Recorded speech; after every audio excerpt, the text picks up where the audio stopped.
Hi guys, Gothic Witch, Pagan Diabetic. Excuse the look today. It's Freya's Day today and I'm going to be cleaning my altar, so I'm not exactly done up today.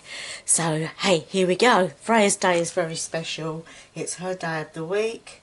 So we're going to take everything off of the altar and we're going to do it all up and clean it, because you should always keep your altar clean. At the end of the day, it's all about sacred space, and you don't find dirty churches, do you? And you don't find dirt anywhere. So we're going to clean up, we're going to dust and sort it all out, take the altar cloth away, anything else that's in the way, and we're going to dust it, and then we're going to clean everything.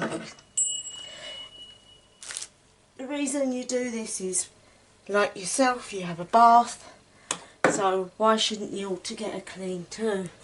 So yeah, it also feels good afterwards. So you take everything off, and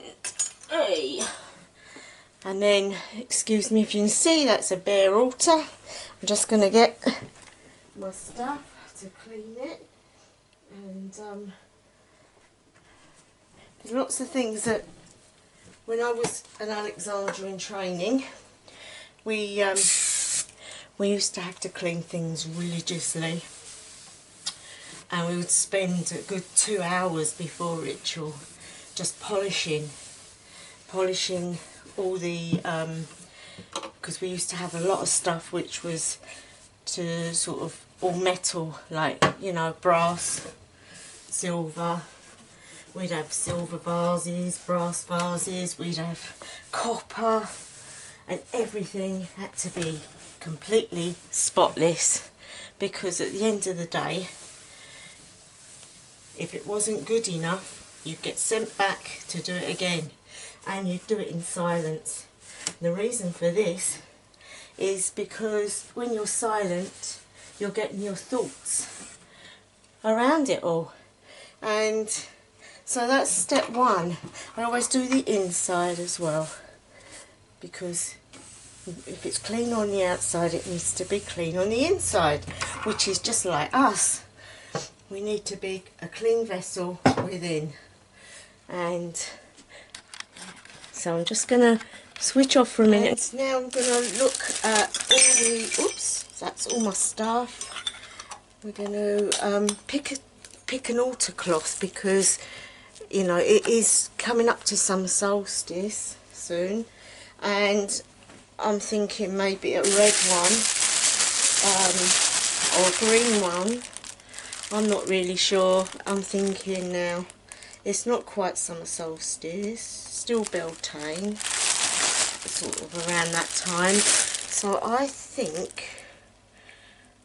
really think I'm going to go, doesn't have to be like that, you can also depict the sort of what's going on with the goddess, and she is a very, Freya is very, very magical, she's very, very spiritual, and I think I'm going to put mauve on, because mauve, or lilac, whatever, is very spiritual. It's very psychic colour. It's also the colour in Alexandrian of a high priestess, or a high priesthood. So basically, you know, and it's got flowers on this. I quite like this actually, and you can always go like that with it. So you can put your candles on. So if you can see that, yeah, that is the cloth. Yeah, not so bad. And we're back here. I'm going to look. That holds incense. So we want to give that a little polish. We want to give that a little polish. What did I do with my polish? Oh dear. What did I do with it? Oh, I'd forget my head if it wasn't screwed on. Here we go. Okay. Right. Why is it? Ah, they're over there. It's alright, I'm with you now. Anyway, here we go. Right, so I'm going to give it all a clean. So give that a clean. Whoops. Away. Silly woman. And while you're doing this, it's a good time to contemplate. It's a good time to think about your path.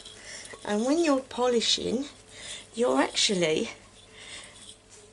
really, in your own way, you're putting everything of yourself into the object that's going to go onto your altar. And believe me, a pristine altar really makes you feel good. And if it makes you feel good, it's certainly going to make the goddess feel good. So we've got one thing done there. And I feel the need for a change. I feel the need to put, you know what, candles are all pretty bad at the moment. I don't know, I think we don't want that one. No, I don't know. I'm thinking now, really need to give some of this stuff a real good clean up. But for the moment, I'm going to put 2 long white candles that don't actually need candlesticks, because sometimes it's nice just to have basic, and you can't get more basic than that. So we've got our cloth, but I'm also going to put one of these on. They're really cool. They're really lovely. They're pretty. So I'm going to put that on. I'll show you guys in a minute. I'm going to put that on. Somehow it just makes it look more special. Much more special. Yeah, cool. Right. So now we've got, I like this box because it holds all my stuff in it. And I put Freya on top of it. If you can see the box, it's really cool. And I'll give that a polish, and we'll put that in the middle. There we go, like so. Okay, so now I'm going to start to put things back, and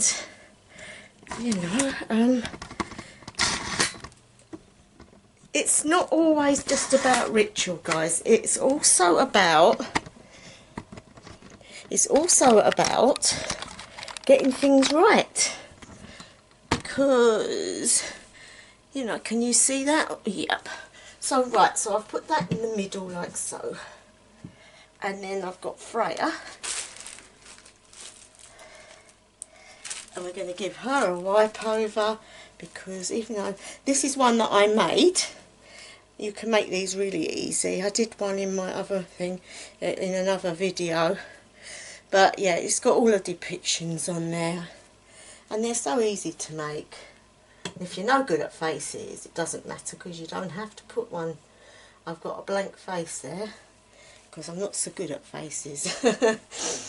But yeah, so basically, there you go. That bit's done. Now, we're going to put that back there. Okay. So, now, I've got a lovely bunch of flowers here. Beautiful, aren't they? She loves daisies, so I'm giving her daisies, which look really nice. And then you've got your 2 candles, which are going to be basic. I just felt I wanted basic. Because the seed of the male is white, and the moon can be depicted as purple, which means the two are coming together, and they're not quite at that stage of coming together in the Great Rite. So if you get my meaning, So I thought this was more like a courtship, which is ideal for this time of the year. So now we've got pretty basic there. I'm going to put the bell back because that is good for cooling. We've got a couple of feathers and her cats.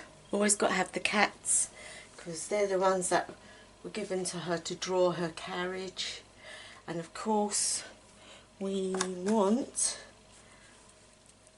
I always have a little gold candle here, and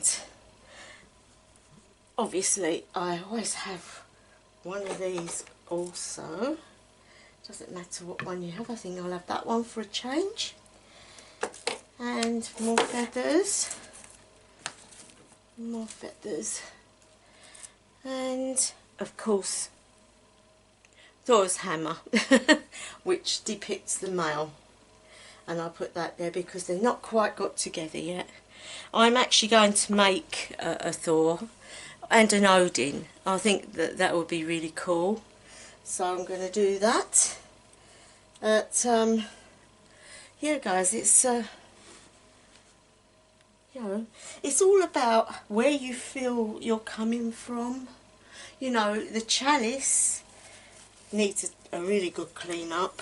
I'm going to give that another clean properly at some point, but because I need to silver it again, I'm going to have to just... What happens to all my stuff? I just put it down and I can't find it. I don't know. Oh, I give up. I give up. How can you lose? How can you lose what you've been using? I know, I'll use that one. That's fine. But yeah, these things, you know, silver stuff actually is quite a bind. You really need to put the effort in to keep them silver. I've got some, this has gone like brassy coloured and it doesn't come up, but I've had it such a long time, and I had this for my second and third degree initiation, so it's got quite a strong meaning to me. But as it's coming up to summer solstice very soon, that's fine because it is gold in colour even though it's supposed to be silver. And I'm going to put the feathers depicting Freya, because she flies above the ground and watches the warriors in battle, and she's the one that takes the ones that their hearts are not for battle.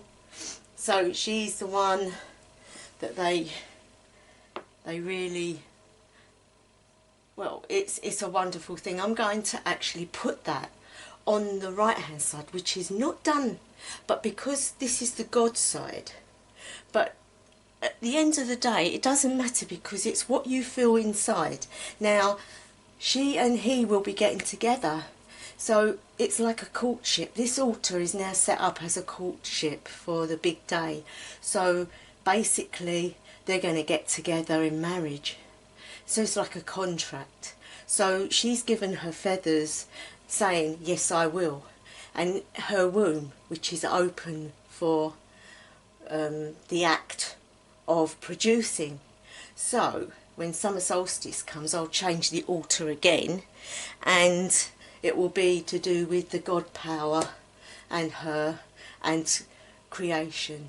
So at the moment this is like a godship. So this is her womb, but it's also the colour of gold, which depicts the god, but also it is her favourite colour, gold. So it's all merged together really. But you don't have to do it like this. You do it how you feel. It doesn't have to be done like what's in a book. If you did that every time, it would be boring. Anyway, I just thought I'd share that with you guys. But also you need to put an offering. You need to do your offering ritual as well. But I just thought I'd share this because it's something you should always do. And that is to change, even if you do it weekly, you must do it on her day, or whatever god and goddess that you are with. You need to find out their day You need to find out what they like and dislike, and then do it on that day every week, because weekly things don't build up. But yeah, I'm going to leave it there this time. I hope it's been of some help. A bit sort of ickledy-pickledy, but that's me. Gothic witch in a right state. Pagan diabetic. On the diabetic front though, I will say, when you're doing spiritual work, your blood sugars can go high or they can go low. It depends on what sort of system you're doing. I'm on a pump, which I wear constantly. And I just make sure that if I know I'm doing some spiritual work, or if I'm doing anything spiritual, it takes it out of me. So depending on what my blood test is before I do it, I then alter the machine, so that I know it's not going to make me go too low or too high. I hope that's helped. It's a little tip, but it does affect when you're type 1 diabetic. So I just thought I'd add that bit in the end. And guys, if you liked this, please subscribe. See, you know, push the button, give me some likes, be my friends. I need some. And I will be with you very soon. Take care.